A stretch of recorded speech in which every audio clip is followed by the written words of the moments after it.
Hello friends, कैसे हैं आप लोग। मैं प्रवीण अकेला आपको अपने YouTube channel learn with fun में हार्दिक स्वागत करता हूं।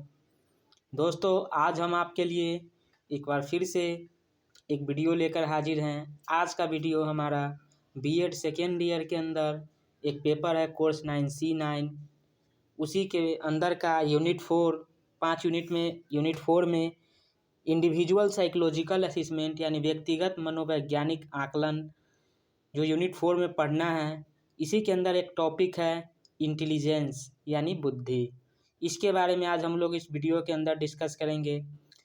तो इंटेलिजेंस यानी बुद्धि, बुद्धि क्या है, व्हाट इज इंटेलिजेंस, बुद्धि से आप क्या समझते हैं, what do you understand by intelligence, या बुद्धि के कितने प्रकार होते हैं, बुद्धि के कौन कौन से सिद्धांत हैं, बुद्धि परीक्षण के कौन कौन से प्रकार हैं। इस सारे बिंदुओं को आज हम लोग इस वीडियो के अंदर जानेंगे।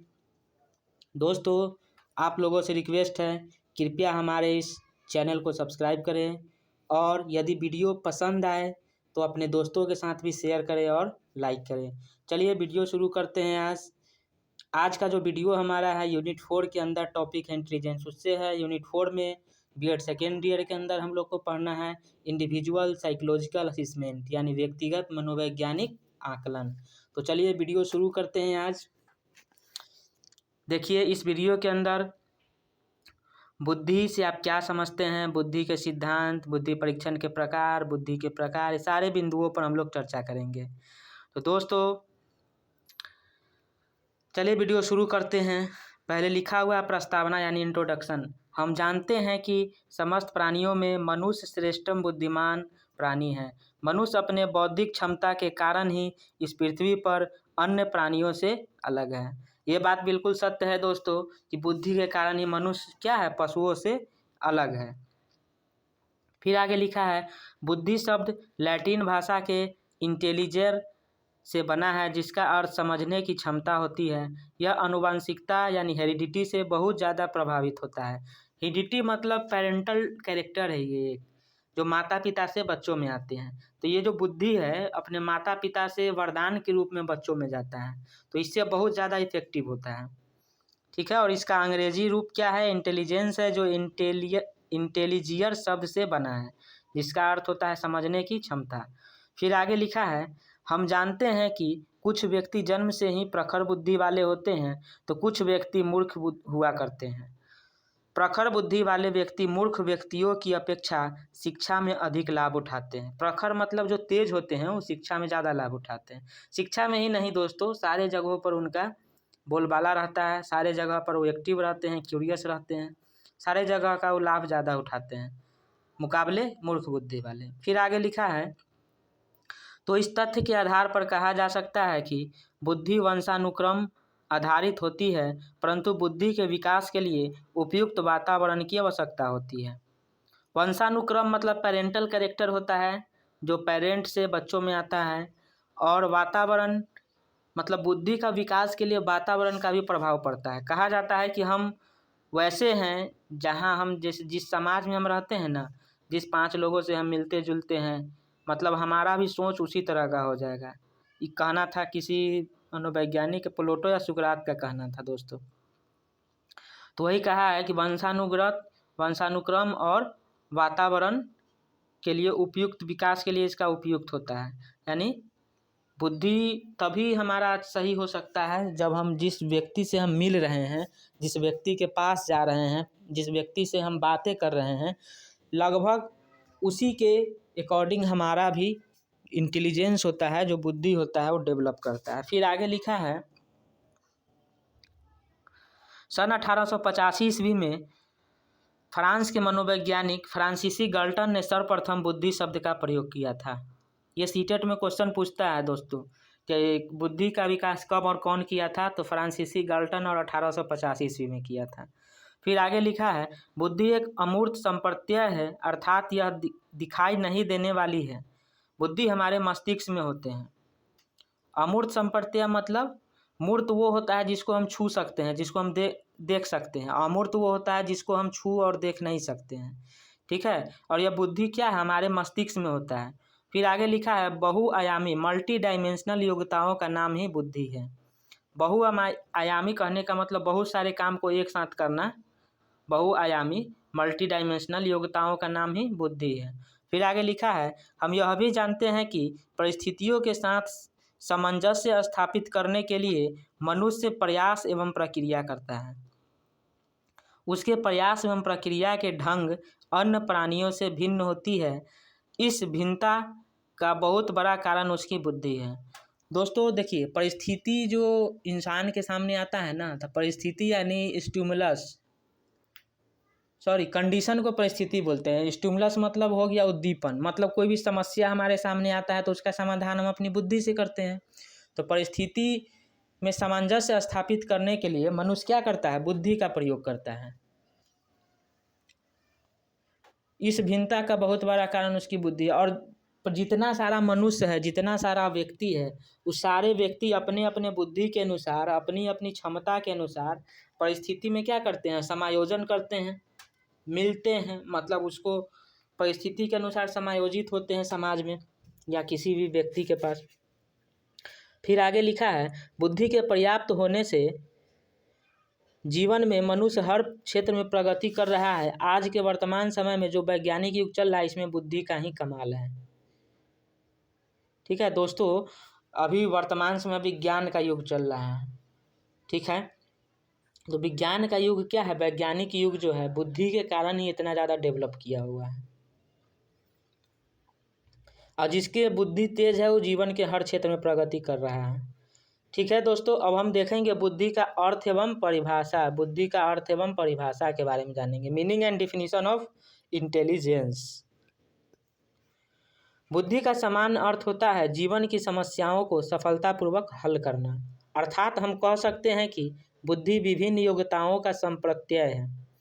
मतलब जिसके पास बुद्धि है वो जीवन के सारी समस्याओं को सफलतापूर्वक हल कर सकता है। ठीक है, और यही सफलतापूर्वक हल करने की जो प्रक्रिया है, जिसके द्वारा करते हैं, वही बुद्धि कहलाता है। और यह एबिलिटी का कॉन्सेप्ट है। एबिलिटी कॉन्सेप्ट यानी योग्यताओं का संप्रत्यय है। आगे लिखा है विभिन्न मनोवैज्ञानिक एवं शिक्षा शास्त्रियों ने अपने तर्क एवं चिंतन के आधार पर बुद्धि के कुछ परिभाषा दिए हैं। बकिंघम के अनुसार सीखने की योग्यता ही बुद्धि है। Intelligence is the ability to learn. ये किनका कहना था? बकिंघम महोदय का। कोई भी चीज़ हम सीख रहे हैं ना, तो अपनी बुद्धि के कारण ही उसको सीखते हैं। देखिए, जिसका बुद्धि तेज होता है वो जल्दी सीख जाता है। जो मंद बुद्धि वाले बालक होते हैं उनको थोड़ा सा सीखने में समय लग जाता है। फिर आगे है टर्मन के अनुसार अमूर्त चिंतन की योग्यता बुद्धि है। अमूर्त अभी बताएं, जिसको हम देख छू नहीं सकते हैं, जिसको हम देख छू नहीं सकते हैं, कल्पना कर सकते हैं, वो क्या है? बुद्धि है, टर्मन महोदय के अनुसार। फिर स्टर्न के अनुसार नवीन परिस्थितियों में संयोजन की योग्यता ही बुद्धि है। नवीन परिस्थिति मतलब नया जगह हम जा रहे हैं, जो भी परिस्थिति हमारे सामने आ रहा है उसके अनुसार ढल जाना, क्या है? बुद्धि है। एग्जाम्पल के तौर पर समझ सकते हैं, जैसे हम रास्ते में जा रहे हैं कहीं अकेले, हमारा कोई मोबाइल यदि छीन रहा है, हमसे मतलब लेना चाह रहा है, हम देना नहीं चाह रहे हैं, तो किस अपना बुद्धि का प्रयोग करके उससे हम बचने की क्षमता कैपेसिटी रखते हैं ना किसी भी तरह, तो वही कहता है कि परिस्थितियों में समायोजन की योग्यता क्या है? बुद्धि है। फिर हम आगे पढ़ेंगे, अब आगे जानेंगे बुद्धि की विशेषता। What is the characteristics of intelligence. बुद्धि की क्या क्या विशेषता है उसको अब हम जानेंगे। बुद्धि की विशेषता, बुद्धि क्या है अभी हम लोग समझ गए। वातावरण में समायोजन करने की क्षमता बुद्धि है। नवीन परिस्थितियों में समायोजन करने की क्षमता बुद्धि है। अमूर्त चिंतन की योग्यता बुद्धि है। किसी कार्य को, किसी परिस्थिति को सही ढंग से कर लेना ही बुद्धि है। फिर बुद्धि की विशेषता जानेंगे। बुद्धि समस्या समाधान की योग्यता है, पहला। दूसरा, बुद्धि सीखने की क्षमता है। तीसरा, बुद्धि पूर्व अनुभवों से लाभ उठाने की क्षमता है। चौथा, बुद्धि एक जन्मजात प्राकृतिक योग्यता है। पांचवा, बुद्धि अमूर्त संप्रत्यय है। छठा, बुद्धि परिवर्तनशील और विकासशील होता है। सातवां, बुद्धि पर वातावरण, प्रशिक्षण, शिक्षा एवं वंशानुक्रम आदि का प्रभाव पड़ता है। इसमें बुद्धि पर सर्वाधिक प्रभाव वातावरण का है। फिर आठवां, ज्ञान बुद्धि में घनिष्ठ संबंध होता है। नौवां, बुद्धि तर्कसंगत चिंतन है। 10वां, बुद्धि द्वारा ही व्यक्ति अनेक उद्देश्यपूर्ण क्रियाएं करता है। तो दोस्तों, ये 10 बुद्धि की विशेषता है। इसमें सबसे महत्वपूर्ण क्या है? कि समस्या का समाधान जो व्यक्ति करता है बुद्धि के द्वारा करता है। कोई चीज़ सीखता है या फिर अपने अनुभव जो पहले सीखा हुआ है उससे जो अनुभव अर्जित किया है उससे कोई लाभ उठा रहा है, ये सब क्या है? बुद्धि है। बुद्धि जन्मजात और प्राकृतिक दोनों योग्यता है। जो जन्मजात हेरिडिटी माता पिता से बच्चों में आते हैं और प्राकृतिक यानी इन्वायरमेंट जहाँ हम जिस समाज में रह रहे हैं उसका प्रभाव हमारे ऊपर पड़ता है, यह भी एक तरह से हमें प्रभावित करता है, वह भी बुद्धि है। जहाँ हम रहेंगे जिस लोगों से मिलना जुलना होगा उस तरह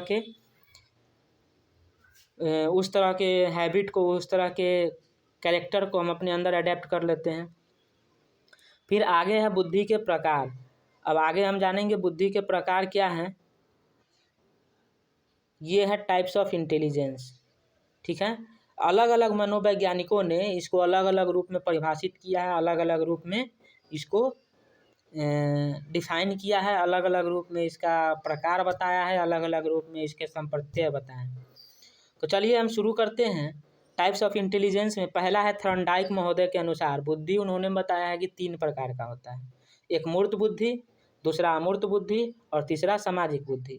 मूर्त बुद्धि, अमूर्त बुद्धि और सामाजिक बुद्धि, तीनों के बारे में हमको लगता है अभी तक हमने जो भी बताया है उसमें डिस्कस कर लिया। मूर्त जो हमको दिखाई देता है, अमूर्त जो दिखाई नहीं देता है, सामाजिक, सामाजिक मतलब क्या? जो हम जिस समाज में रहते हैं उसके अनुसार। तो तीनों के बारे में अभी हम बताएंगे फिर से। तो चलिए आगे चलते हैं। पहला है मूर्त बुद्धि। मूर्त बुद्धि वह बुद्धि है जिसके द्वारा व्यक्ति ठोस वस्तुओं के महत्व का ज्ञान प्राप्त करता है, उसका भिन्न भिन्न परिस्थितियों में उपयोग करना सीखता है। मूर्त बुद्धि का उदाहरण है कुशल व्यापारी, इंजीनियर में, डॉक्टर में, कुशल कारीगर में इत्यादि में। जैसे देखिए मूर्त बुद्धि यानी कॉन्क्रीट इंटेलिजेंस जिसको कहते हैं। मूर्त मतलब अभी हम समझाए हैं क्या, जिस चीज़ को हम छू और देख सकते हैं। जैसे इंजीनियर क्या करता है, कंस्ट्रक्शन का काम करता है, कंस्ट्रक्शन का, या फिर किसी भी चीज़ में जो कुछ भी निर्माण करता है वो मूर्त रूप से देखता है। डॉक्टर यदि किसी का इलाज करता है तो अमूर्त चिंतन में तो इलाज नहीं करता, अमूर्त रूप से सामने परिस्थिति को देखकर इलाज करता है। फिर व्यापारी, व्यापार में कोई भी चीज़ अमूर्त रूप से व्यापार नहीं होता है, देख समझ के, सुन के, पहचान के उसके बाद उसका व्यापार होता है। तो यही मूर्त बुद्धि, इससे रिलेटेड जो भी बुद्धि होगा वो मूर्त बुद्धि होगा। ये किनका कहना है? थॉर्नडाइक महोदय का। फिर दूसरा है अमूर्त बुद्धि यानी अब्स्ट्रैक्ट इंटेलिजेंस। अमूर्त बुद्धि की सहायता से व्यक्ति शाब्दिक और आंकिक और प्रतीकात्मक संबंधों को समझता है। जिस व्यक्ति में इस प्रकार की बुद्धि होती है वह व्यक्ति अमूर्त चिंतन के द्वारा श्रेष्ठ कलाकार, श्रेष्ठ पेंटर और श्रेष्ठ गणितज्ञ बनता है। जैसे दोस्तों मान लीजिए हम लोग गणित बनाते हैं तो निम्नतम स्तर पर, माध्यमिक स्तर पर, तो नहीं, उच्चतम स्तर पर जाने पर क्या लिखते हैं कि माना कि। तो ये माना कि मतलब क्या? हम मान के चलते हैं, अपने दिमाग में लेके चलते हैं। लिखते हैं ना माना कि x बराबर कुछ भी, मतलब बनाते हैं तो अज्ञात चीज़ को ज्ञात करने के लिए हम लिखते हैं ना माना कि। या फिर मान लीजिए कि पेंटर होता है तो उसको कोई वाल दे दिया गया, दीवार, कि इस पर आपको इस चीज़ का पेंट बनाना है, ये चीज़ लिखना है। तो पहले अपने अंदर कल्पना शक्ति करता है, कितना बड़ा साइज लेंगे किसका कि पूरा दीवार पर मतलब फिट आ जाएगा। तो इस तरह से अमूर्त चिंतन वो करने लगता है। तो वही कहा गया है श्रेष्ठ पेंटर, कलाकार और गणितज्ञ ये सब क्या करते हैं? अमूर्त चिंतन करते हैं, जिसको अंग्रेजी में हम लोग अब्स्ट्रैक्ट इंटेलिजेंस कहते हैं। फिर तीसरा है सोशल इंटेलिजेंस, मतलब सामाजिक बुद्धि।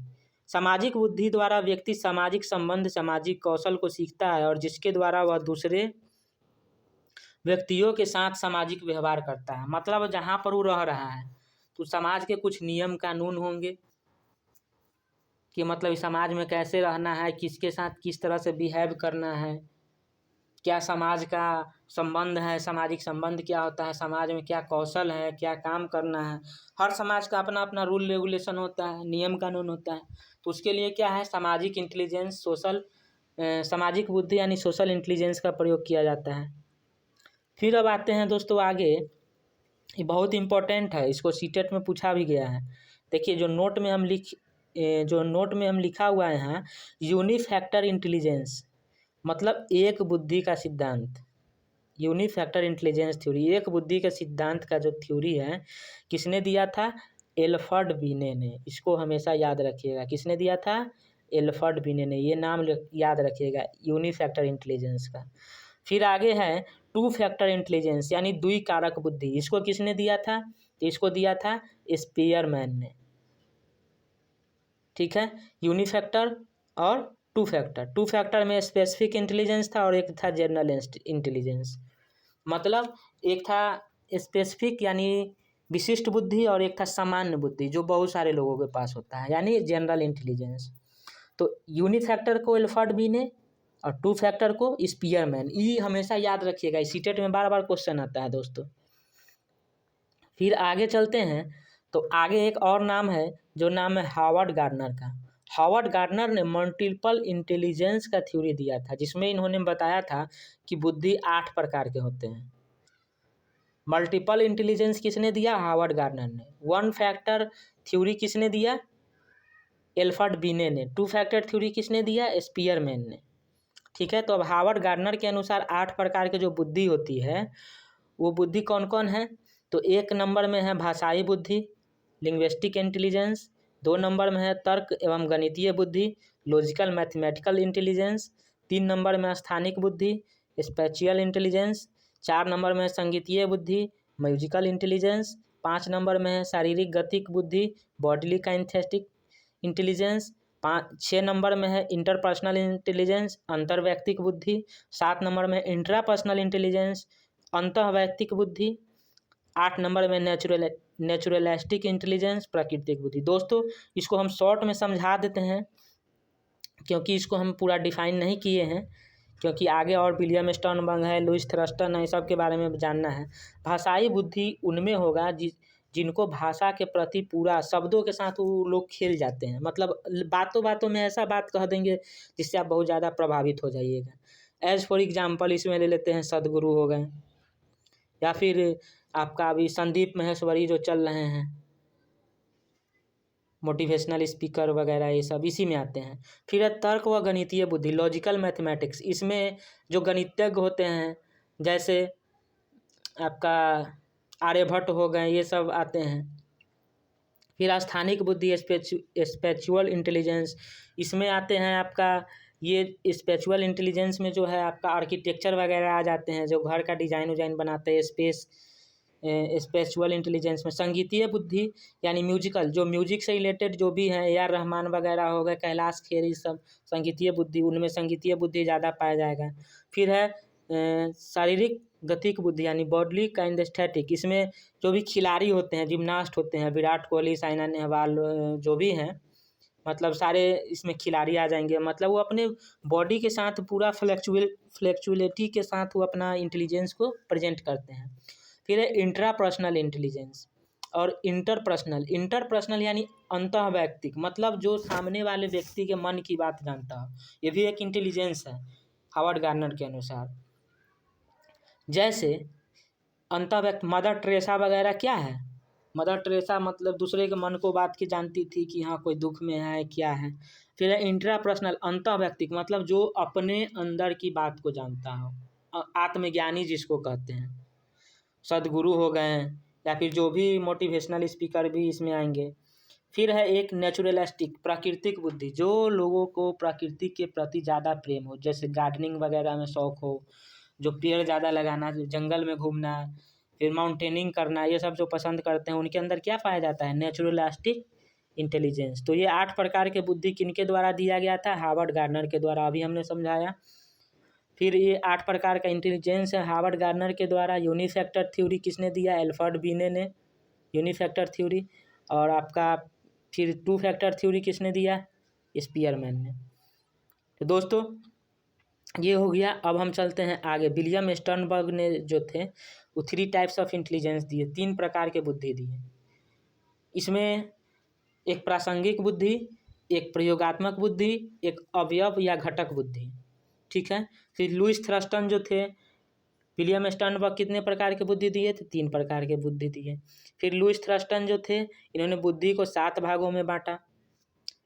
लुईस थ्रस्टन के अनुसार 7 प्रकार के बुद्धि: स्थानिक बुद्धि, अवधारणात्मक बुद्धि, सांख्यिकी बुद्धि, मौखिक बुद्धि। मौखिक मतलब जो समझने में, जो कुछ भी हम बोल रहे हैं वो समझ जाए, जो अभी बताए ना लिंग्विस्टिक, शब्दों के साथ खेलना, वही वाला। फिर 5वां है बोलने में निपुणता, ऐसे लोग जो शब्दों के साथ खेलते हैं। देखिए मौखिक मतलब समझने में, जो कुछ भी हम मौखिक बोल रहे हैं शब्द के साथ खेल रहे हैं, अगला आदमी कैच कर ले रहा है, वही हो गया। फिर एक स्मृति, जिसका मेमोरी बहुत स्ट्रांग हो, वैसे भी एक प्रकार की बुद्धि है। फिर तर्क शक्ति यानी वर्बल कॉम्प्रिहेंशन, जो समझने में निपुणता हो, जिसको कोई भी चीज़ एक बार में समझ में आता हो। तो ये लुईस थर्स्टन के अनुसार 7 प्रकार, विलियम स्टर्नबर्ग के अनुसार 3 प्रकार। फिर इधर आते हैं हम हावर्ड गार्डनर के अनुसार 8 प्रकार। फिर लुईस थर्स्टन के अनुसार 7 प्रकार। 2 फैक्टर थ्योरी, 2 प्रकार के स्पीयरमैन, अल्फ्रेड बिने के द्वारा यूनिफैक्टर यानी 1 प्रकार की थ्योरी। तो दोस्तों ये बुद्धि के प्रकार जो हैं अलग अलग मनोवैज्ञानिकों ने अलग अलग प्रकार से प्रस्तुत किया है। ये हो गया। अब हम चलते हैं बुद्धि मापन का, यानी मेजरमेंट ऑफ इंटेलिजेंस टेस्ट। ठीक है, मेजरमेंट ऑफ इंटेलिजेंस टेस्ट यानी बुद्धि मापन के प्रकार को अब हम जानेंगे। देखिए, मुख्य रूप से बुद्धि मापन को 3 प्रकार से 3 भागों में बांटा गया है। एक प्रशासन पद्धति के आधार पर, दूसरा विषय वस्तु या भाषा के आधार पर, तीसरा रूपों के आधार पर। और फिर तीनों का दो दो प्रकार का दिया हुआ है। ठीक है, तो प्रशासन पद्धति के आधार पर व्यक्तिगत हो जाएगा और सामूहिक हो जाएगा। फिर विषय वस्तु या भाषा के आधार पर शाब्दिक बुद्धि, अशाब्दिक बुद्धि। फिर रूप के आधार पर गति परीक्षण और शक्ति परीक्षण।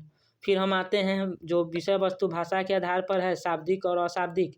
इसमें दोनों में 2 प्रकार के, व्यक्तिगत शाब्दिक बुद्धि परीक्षण, सामूहिक शाब्दिक बुद्धि परीक्षण, व्यक्तिगत अशाब्दिक, सामूहिक अशाब्दिक। तो दोस्तों विषय भाषा के आधार पर 2 हम याद रखेंगे, शाब्दिक और अशाब्दिक, और फिर दोनों में 2 जोड़ देंगे, सामूहिक और व्यक्तिगत। ठीक है, तो इस तरह से इसको याद रख सकते हैं। भाषा के आधार पर 2, शाब्दिक और अशाब्दिक, और फिर ये दोनों में 2 जोड़ देंगे, सामूहिक और व्यक्तिगत। ठीक है, और फिर प्रशासन पद्धति के आधार पर तो सामूहिक और व्यक्तिगत हैं ही, रूप के आधार पर एक गतिक हो गया, एक शक्ति परीक्षण हो गया। तो चलिए अब इसको डिस्कस करते हैं डिटेल में। इस तरह से देखिए दोस्तों, इस तरह से फिगर एक पेज में बना दीजिएगा ना, तो एग्जामिनर को लगेगा कि हाँ जो बच्चा है जो भी स्टूडेंट बनाया है वो थोड़ा समझ रहा है हमारी हम क्या पूछना चाह रहे हैं। चलिए अब इसको डिटेल में डिस्कस करते हैं। प्रशासन के आधार पर पहले आते हैं। देखिए, प्रशासन के आधार पर था एक व्यक्तिगत बुद्धि परीक्षण और एक सामूहिक बुद्धि परीक्षण। तो व्यक्तिगत यानी इंडिविजुअल इंटेलिजेंस टेस्ट जानेंगे। इस प्रकार के बुद्धि का प्रयोग प्रशासन के द्वारा एक समय में एक ही व्यक्ति पर किया जाता है। व्यक्तिगत इंडिविजुअल का मतलब ही होता है अकेला। ठीक है, तो इस प्रकार के परीक्षण का प्रयोग चिकित्सा संबंधी कार्य में, विद्यालय में पढ़ने वाले बालकों को व्यावसायिक एवं शैक्षिक निर्देशन देने में, छोटे बालकों को, पिछले एवं मंदबुद्धि बालकों पर किया जाता है। मतलब दोस्तों नाम पढ़ना है, व्यक्तिगत बुद्धि परीक्षण। व्यक्तिगत क्या होता है? इंडिविजुअल, अकेला, इसके बारे में लिख देना है। फिर सामूहिक मतलब ग्रुप इंटेलिजेंस टेस्ट होता है इसका मतलब। तो इस प्रकार के बुद्धि परीक्षण का प्रयोग एक ही समय में सैकड़ों छात्रों को बौद्धिक स्तर को ज्ञात करने के लिए किया जाता है। जैसे सामूहिक बुद्धि परीक्षण का जन्म प्रथम विश्व युद्ध के समय हुआ था। ये भी क्वेश्चन आ सकता है सीटेट में कि सामूहिक बुद्धि परीक्षण का जन्म मतलब कब से उसका शुरुआत हुआ, तो क्या बोलेंगे? प्रथम विश्व युद्ध के समय। अमेरिका की सेना में सैनिकों की योग्यता के आधार पर चयन हेतु मनोवैज्ञानिकों ने ऐसे बुद्धि परीक्षण की आवश्यकता महसूस की जिनसे सैकड़ों व्यक्तियों की परीक्षा एक ही समय में ली जा सके। इस प्रकार इसी के फलस्वरूप 2 सामूहिक बुद्धि परीक्षण का निर्माण हुआ। एक आर्मी अल्फा अंग्रेजी भाषा जानने वाले को कहा गया और आर्मी बीटा जो अन्य भाषा बोलते थे उनको कहा गया। तो देखिए, व्यक्तिगत बुद्धि परीक्षण में व्यक्तिगत तौर पर परीक्षण लिया जाएगा। जैसे कोई बीमार व्यक्ति जाता है डॉक्टर के पास तो इंडिविजुअल रूप से उसका टेस्ट होता है। जो पिछड़ा हुआ बालक है उसको यदि कोई चीज़ सिखाना है तो उसको अकेले बैठा के सिखाया जाता है। शैक्षिक निर्देशन में भी काम आता है। सामूहिक मतलब जो समूह में हमको लेना है, जैसे रेलवे का एग्ज़ाम हो रहा है तो बहुत सारे बच्चे हैं, किनको लेना है, किनको चयन करना है, किनको नहीं करना है, तो इसके लिए क्या होता है? सामूहिक बुद्धि परीक्षण होता है, ग्रुप टेस्ट होता है। एक ही साथ बहुत सारे व्यक्ति को बैठा के टेस्ट लिया जाता है, जो पास करते हैं उनका चयन कर लिया जाता है। तो प्रशासन के आधार पर हम समझ गए व्यक्तिगत और सामूहिक बुद्धि परीक्षण। चलिए अब आते हैं विषय वस्तु के आधार पर। तो दोस्तों विषय वस्तु के आधार पर 2 प्रकार के बताए थे, एक शाब्दिक और दूसरा अशाब्दिक।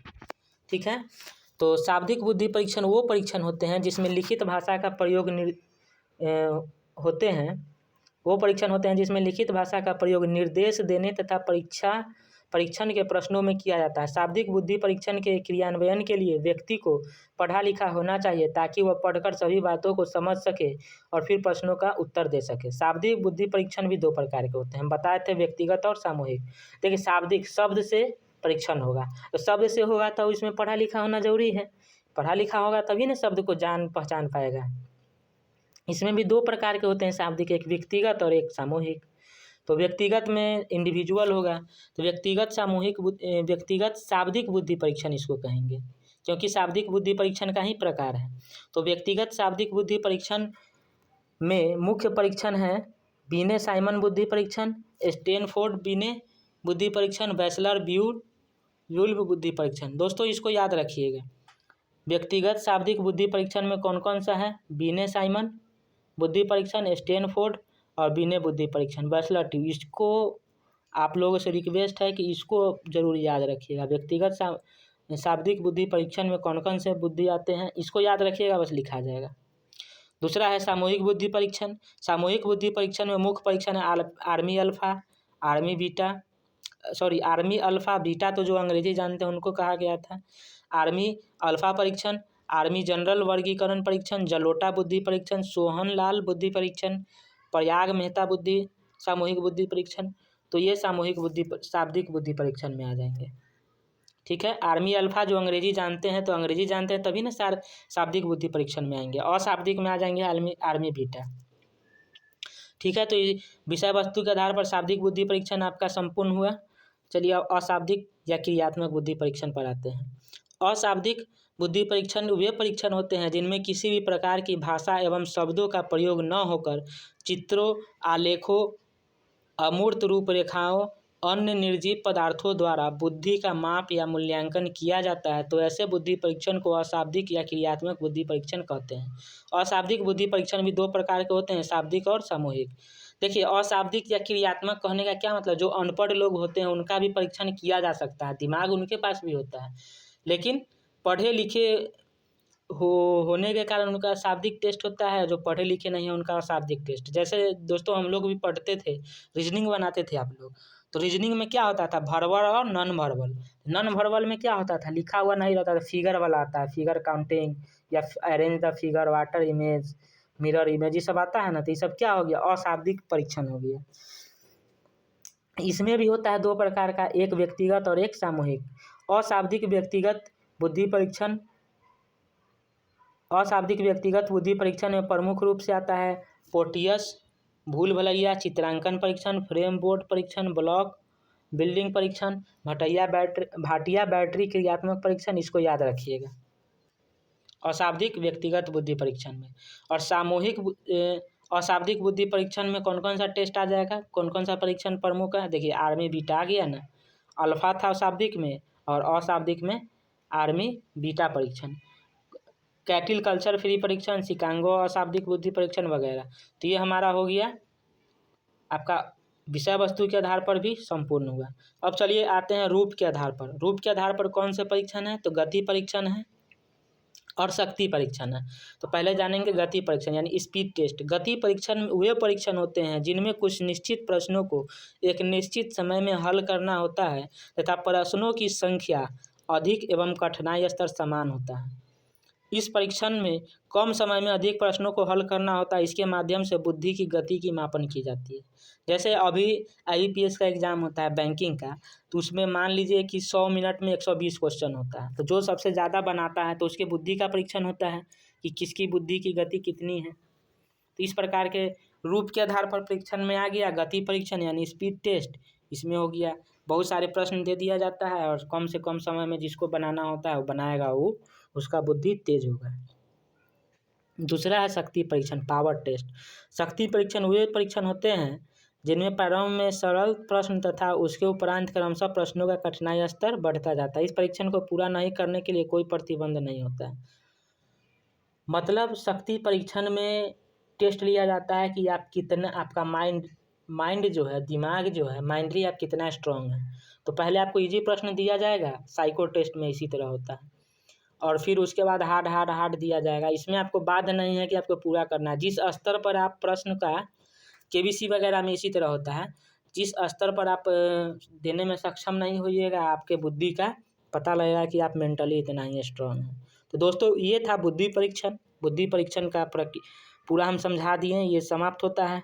अब कोई भी प्रश्न के अंत में आपको बताए थे निष्कर्ष लिखना है, तो निष्कर्ष में लिख देना है, कंक्लूजन लिखना है। ये जो अभी हम बताए हैं इसका सारांश होता है। तो जो प्रश्न होगा, प्रश्न के अनुसार ही सारांश लिखना है। जो प्रश्न में का उत्तर हम दिए हैं उसी का सारांश रूप लिखना है। तो इसको आपको अपने अनुसार लिखना होगा। लिख दीजिएगा। उपरोक्त विवरण से स्पष्ट होता है कि फिर प्रश्न के अनुसार डील कर दीजिएगा। इसमें लिखा है उपयुक्त विवरण के अनुसार यह स्पष्ट होता है कि वर्तमान समय में बुद्धि का कितना अत्यधिक महत्व है। बुद्धि का विकास शैक्षिक क्षेत्र के अभ्यास से ज़्यादातर होता है। मतलब बुद्धि का विकास शैक्षिक क्षेत्र से ही होता है। जितना ज़्यादा पढ़ा लिखा उतना ज़्यादा बुद्धि का विकास होगा। बुद्धिहीन मनुष्य को पशुओं के समान माना गया है। बुद्धि ही मनुष्यता की पहचान है। जैसे जो बुद्धि जिस मनुष्य को नहीं है उसको पशु के समान कहा गया है।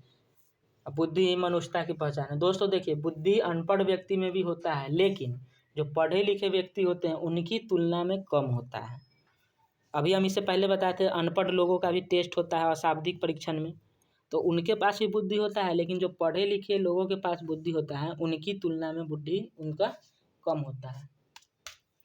तो आशा करता हूँ कि दोस्तों आप लोगों को ये वीडियो पसंद आया होगा, तो कृपया लाइक कर दीजिएगा और अपने दोस्तों के साथ शेयर कर लीजिएगा। दोस्तों इस वीडियो को पूरा देखने के बाद आप बुद्धि के सिद्धांत, बुद्धि परीक्षण के प्रकार, बुद्धि के शाब्दिक अर्थ वगैरह आप लोग अच्छी तरह से समझ गए होंगे। तो थैंक यू, मिलते हैं नेक्स्ट वीडियो में।